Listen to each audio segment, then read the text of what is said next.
Hi there, and welcome to the One Lonely Owl podcast. My name is Terry, and I will be your host.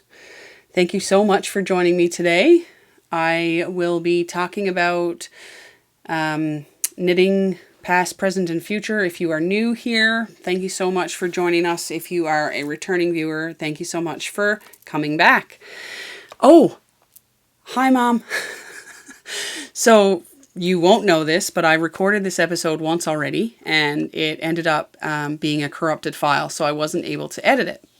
And I forgot to say hi, Mom, to my mom in the first one, so there was a reason I had to redo this.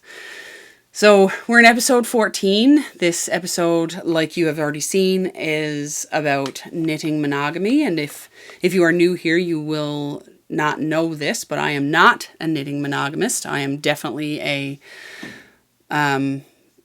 polygamist knitter. I don't know how you say that. Anyway, I do not practice monogamy when it comes to knitting. I'm not a one project show, but today you will see that I am a one project show. I don't want to rush through this episode because I did already go through this once, where the first half of the video was corrupted. But I will share with you that I don't have a lot to share today. I do have a lot on one particular project, but I don't have a lot of projects to share. So I will just start with saying thank you for joining. Sorry if it's a short episode, and I appreciate you for joining me and spending your time with me. Thank you so much for being here. Oh, the other thing I didn't say in the first time I recorded this was anything that I speak about in this episode, you will find in the description box, which you can find right below this video. All right, that's it. Now we're on to Mug Up.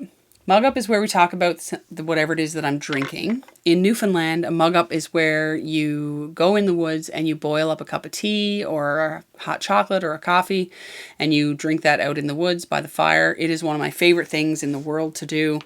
And today is a little bit of an exception because it's not a hot drink and it is not by the fire.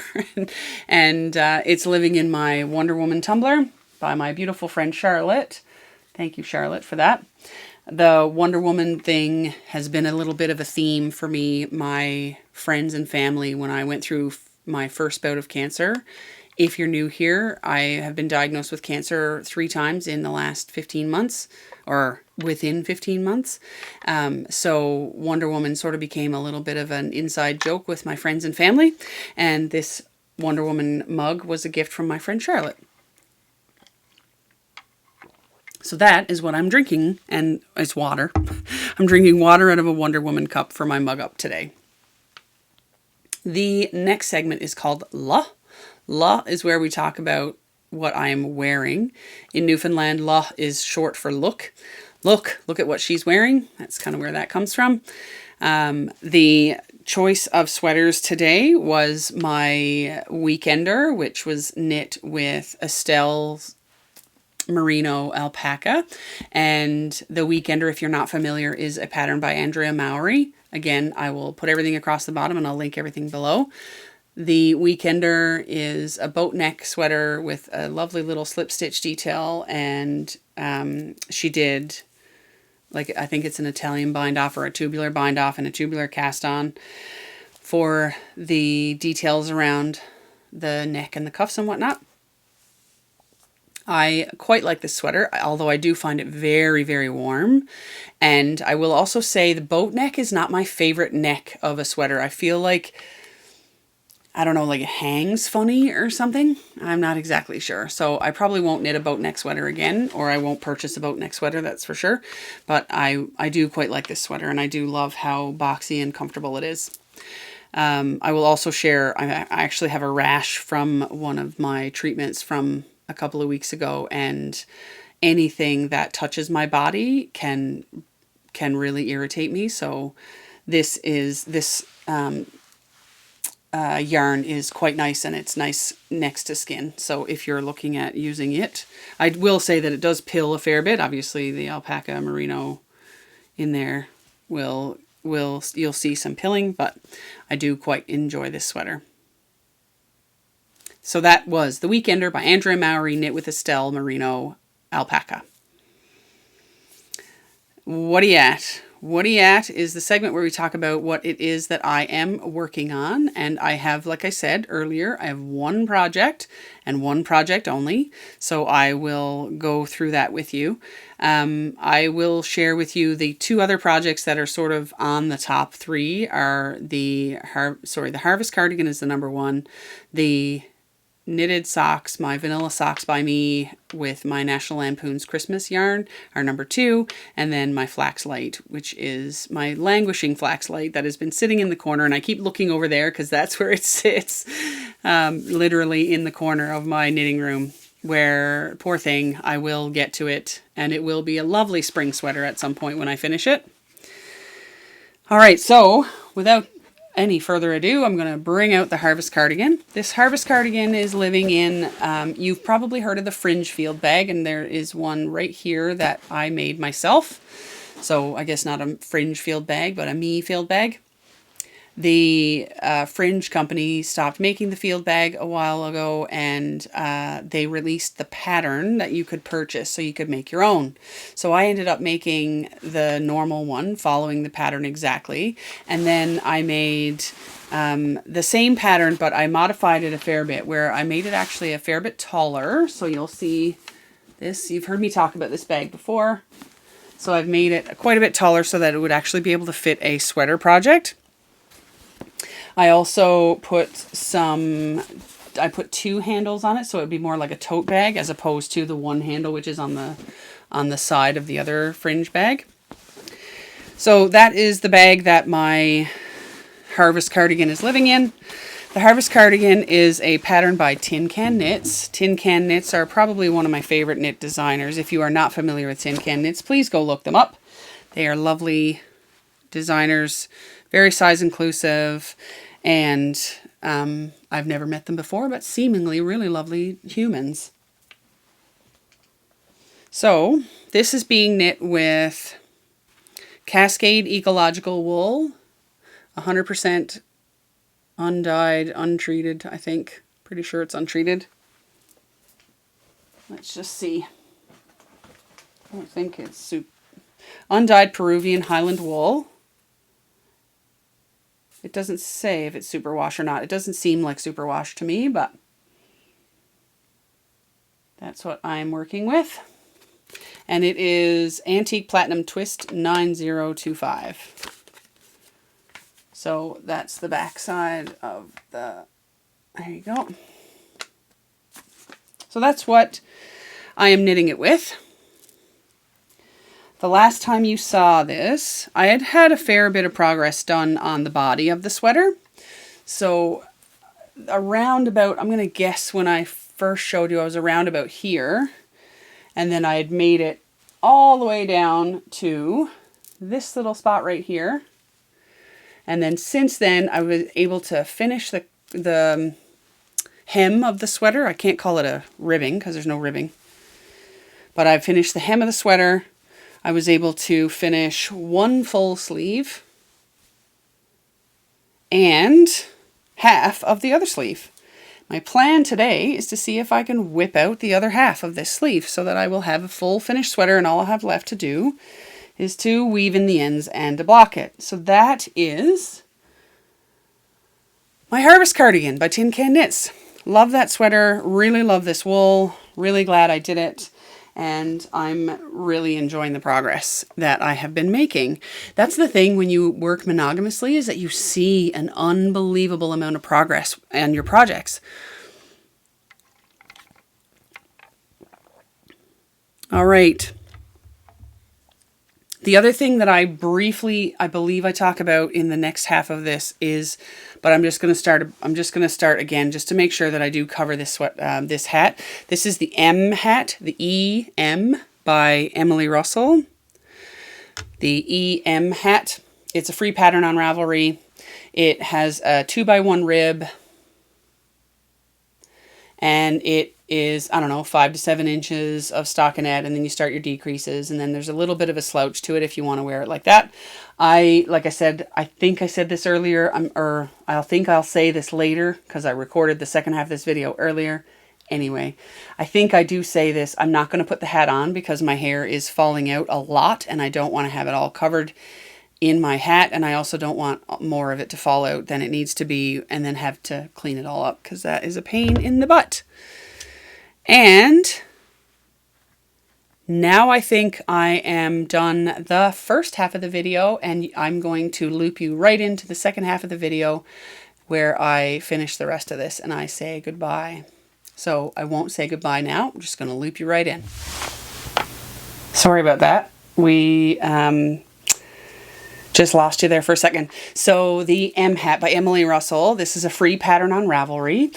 Like I said, there is a 2x1 rib followed by 5 to 7 inches of stockinette and then the crown decreases. I'm not going to put this on right now for 2 reasons. One, my hair has been falling out, and so every time I touch my hair there's a handful that comes out, so I don't want to put the hat on and then have it be covered in hair and then have to worry about trying to figure that out.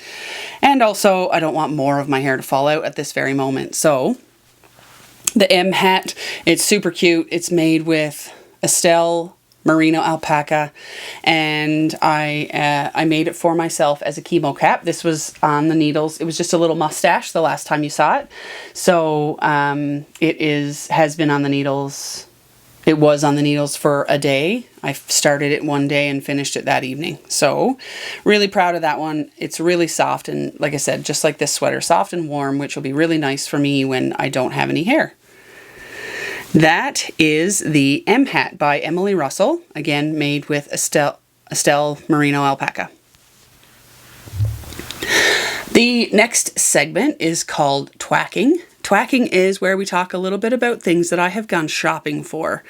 So twacking in Newfoundland is where you talk about where you go shopping. Basically, you go window shopping without really having any intention to buy anything. Sorry, excuse me. I have not gone shopping at all. I have not done any online shopping. I haven't bought any yarn. Creekside Yarn Festival, which I really wanted to go to, was right after my chemo treatment, so I wasn't able to go. But the yarn drop that they did after the show was over was there. I didn't buy anything. I can't believe Polka Dot Creek, if you're watching, you know how much I love you, and I cannot believe I've actually kept my promise to myself that I was going to knit from stash this year.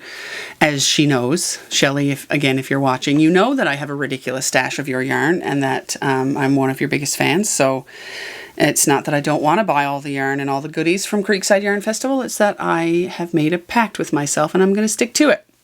What I will share with you is a gift. So we talked a little earlier about my Wonder Woman gifts that people found and would gift to me, including my Wonder Woman tumbler that was a gift from my friend Charlotte. I had I'd gone to visit my mother-in-law last week, and there was a couple of hours in between where I was going to an appointment and where I had to pick up my kids. So I went in and I visited my mother-in-law.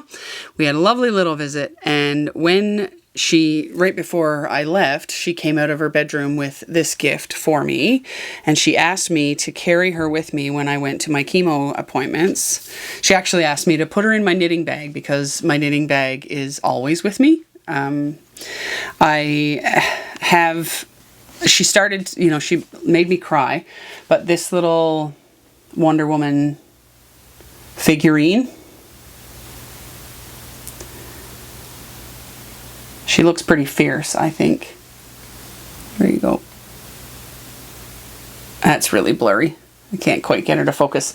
Yeah, I was really I was really excited and happy to see that this was, she was so thoughtful. It was just such a thoughtful thing for her to do.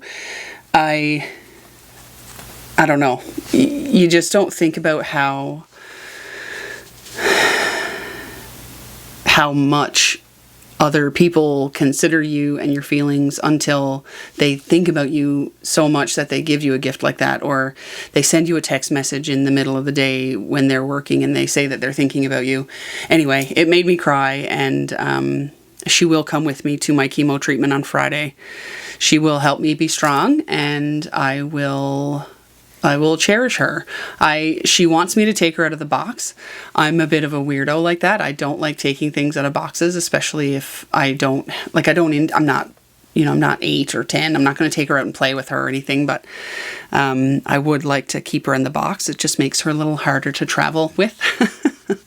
But anyway, that's where we are with the twacking.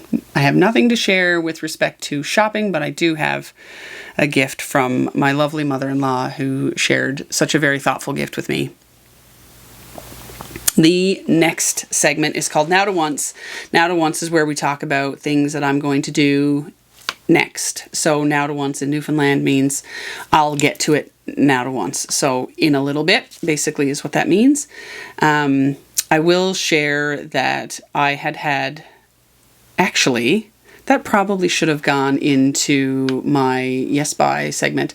I'd had cleaning up my kids' rooms in the back of my mind for quite some time, and my mom and dad came down to visit last week, and they stayed for a little while, just shy of a week, and my mom and I went into the bedrooms, and my mom is an absolute machine when it comes to organizing. So her and I went into the bedrooms, and I helped. I was not the primary.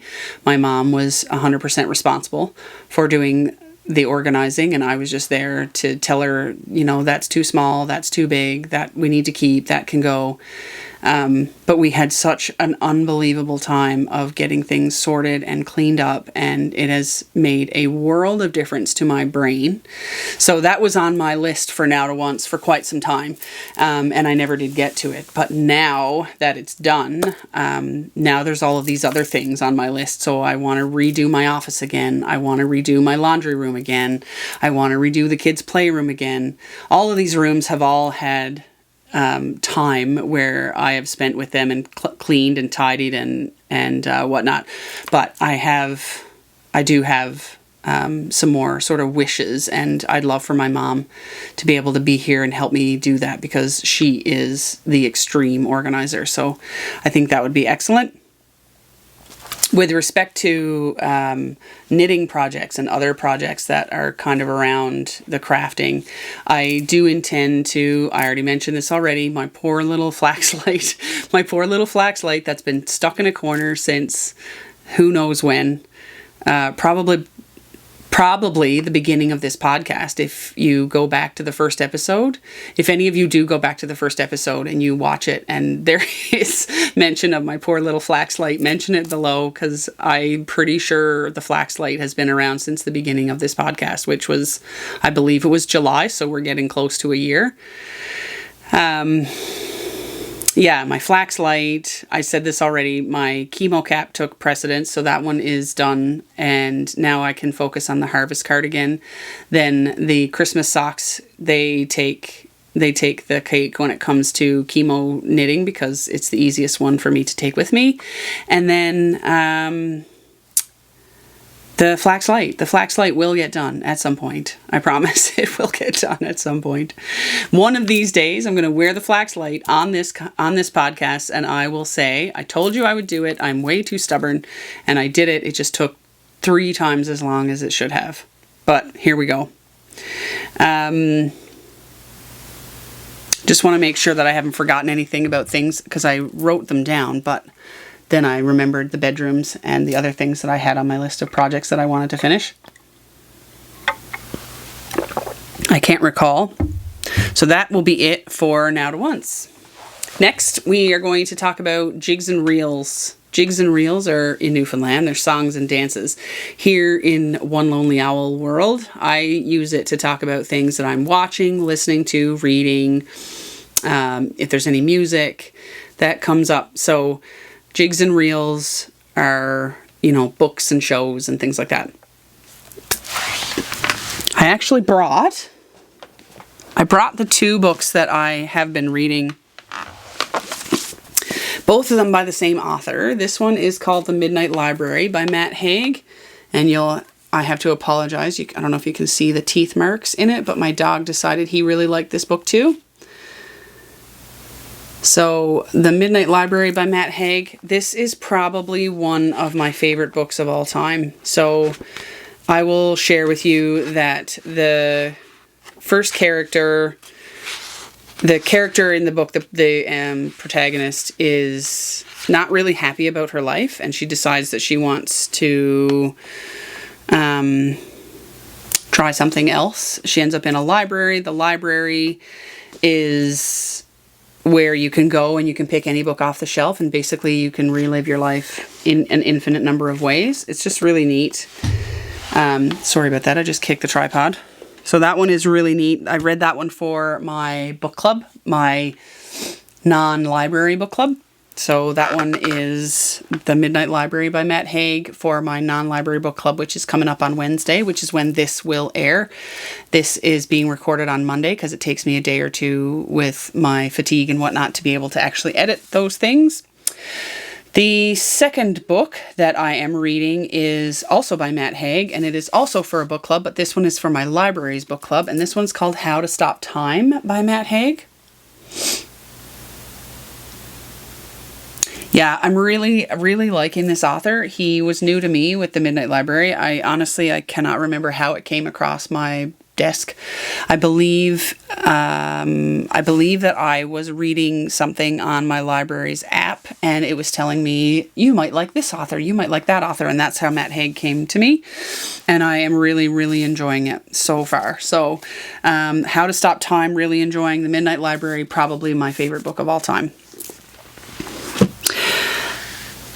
Let's see. The other book that I did read, but I finished it, was the After I Do by Taylor Jenkins Reid. I was actually listening to it, so I didn't read it. I was listening to the audiobook. I really enjoyed it. I like Taylor Jenkins Reid. Anything that they write, I'm a fan of. So I really enjoyed that one. It's, like I've said before, I usually have a book in my hands as well as a book in an audio format so that I can listen to it when I'm driving to and from picking up the kids or what have you, going to get groceries or whatnot. But I really enjoyed that one as well. It's an interesting story of a woman and her husband, and they decide to take a break. They decide to take a trial separation for a year, and what happens in the process and sort of the lessons that she learns.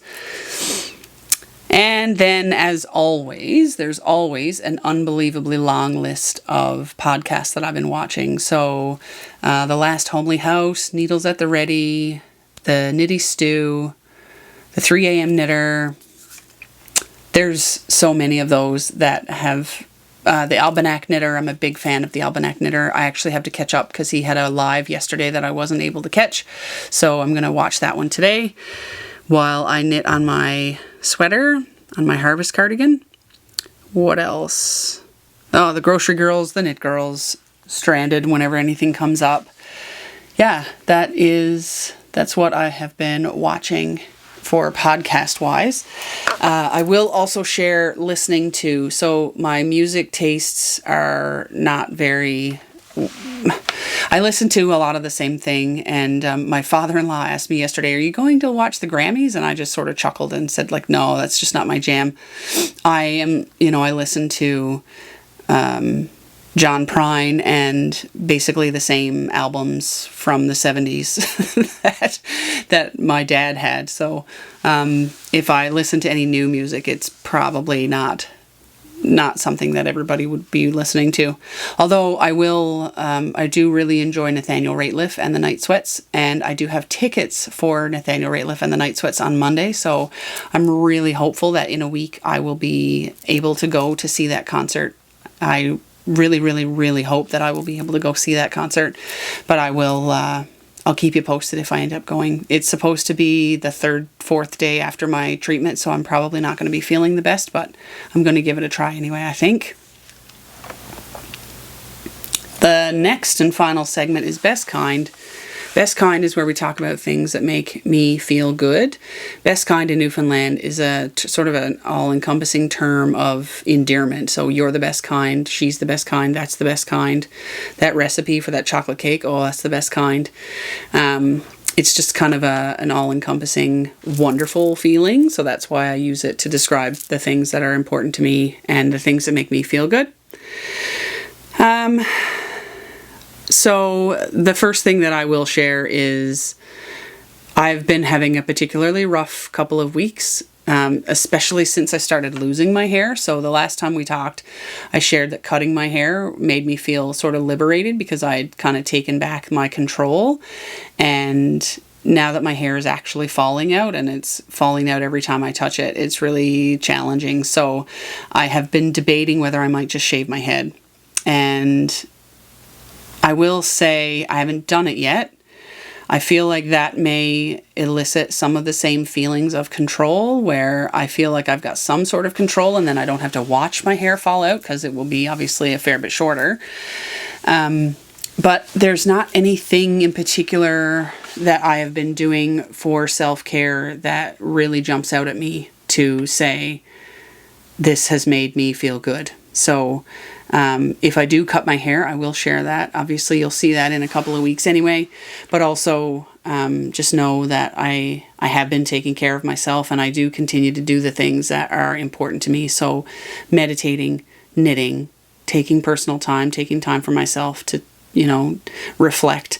Those have been the things that I have been doing of late that have been filling up my cup. So, yeah.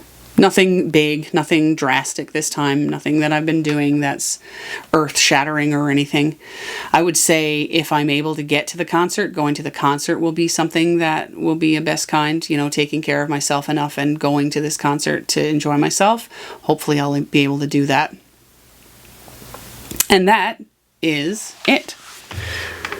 That's all she wrote. Yeah, so if you liked what you saw, or if you enjoyed yourself at all while you spent some time with me, I appreciate that, and I would love it if you would like this video. Go back and watch other videos and like those, comment on any of the videos, subscribe if you haven't already. Please go ahead and if you do enjoy yourself when you're with me, go ahead and do any one of those things or any above. Share the video. All of those things help the channel, and I do really appreciate that. I think that's all I wanted to say about saying thank you. Oh, thank you to all of my subscribers. Thank you for new viewers and past viewers. If you are new here, like I said, go ahead, subscribe. If you are a returning viewer, thank you so much for returning and spending your time with me. Like I said before, I know your time is valuable, so I appreciate you choosing to spend it with me. And that's all she wrote. Keep living your best life and filling up your cup. I'll see you in 2 weeks. Hopefully I will see you in 2 weeks. If my plans change, I will maybe put a post on YouTube to let you know. Until then, stay where you're to till I comes where you're at. Bye.